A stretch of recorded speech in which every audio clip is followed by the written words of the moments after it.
movie. The year was 1977. 3 baby brothers were separated at birth. Because in the 70s, that's just shit that happened every day. You could not find one responsible maternity hospital in all of India. We just treated babies like IKEA products. We unpacked them and threw away the paperwork immediately. On the morning that I sold out a stadium in Mumbai in 18 minutes, and I was in London in a hotel looking to film my Netflix special that night, I lost my voice. This was 9 weeks ago. A voice would not come out of me. And it took 8-9 weeks to get my voice back. And then that kind of became the show.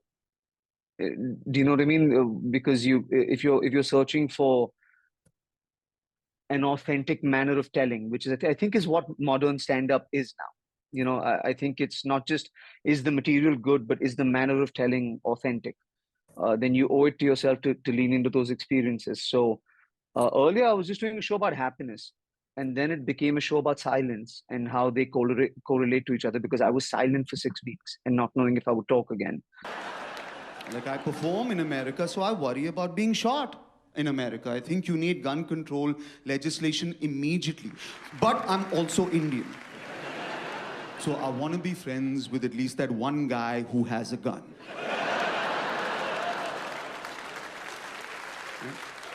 In case shit goes down, I can call Punjab and be like, Manjeet, I need you.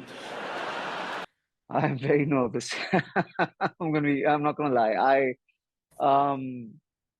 You know, it's a weird month to be a foreigner in America hosting a massive award show, you know, in a room full of foreigners, in a hotel in New York City. I don't think it gets quite as timely as that, you know, and so I think I'm nervous about capturing the feeling in the room and capturing the feeling of the country, and making it a celebration of underdogs, which is who I think the people who come to the international Emmys are, underdogs, you know?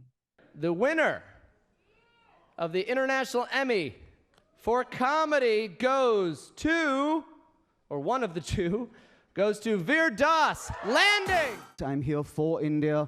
I would like to thank you for your laughter. It is a symphony of love. It is an orchestra of freedom. It is a universal lyric that reminds us we are not alone. And it is the soundtrack to this idiot's life. May it play louder until the entire world dances with us. Thank you. Namaste. Jai Hind. Salam alaikum. Sat Sri Akal. Good night. Peace. Thank you. It was literally insane. I did not expect to win, because the weird thing with the comedy category is, and I think as opposed to any other category, you know, a guy with a mic and really no budget, and, you know, Landing as a show had like no set. It had very little lighting. There was sand on the floor. You know, it was very basic.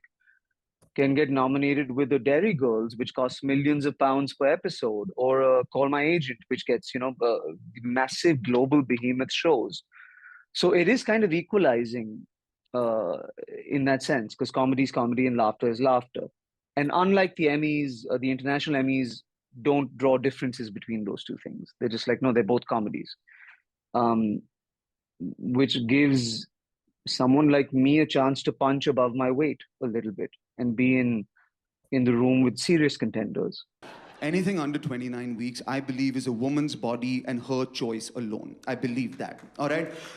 But I'm also Indian. So I believe that anything over 7 years, a parent should be able to take a slipper and murder their child. I think comedy kind of turned a corner 5-6 years ago. I started coming to America to kind of just learn how to be good at stand-up in 2015-16, right? After just sort of a 9-year stint in movies in India. And you still at that point had to kind of pander to the local version of you that Americans understood, you know? So it was a lot of like, here's the 5 things they know about India, and do jokes about those 5 things, right? So doctors, blah, blah, blah, blah, blah, et cetera, et cetera. And then Netflix, Amazon, YouTube, et cetera, et cetera. And now it's kind of more important to do you. and no matter where you are in the world, can I take you home with me? Not literally, but can I, like a Chappelle takes you to Ohio, and I've never been, you're coming to Mumbai with me. That's the reason I love this movie. It simplified it so much. The boy, Amir, shows up at the girl, Preeti's wedding. Amir is like, hi. And Preeti's like, hi.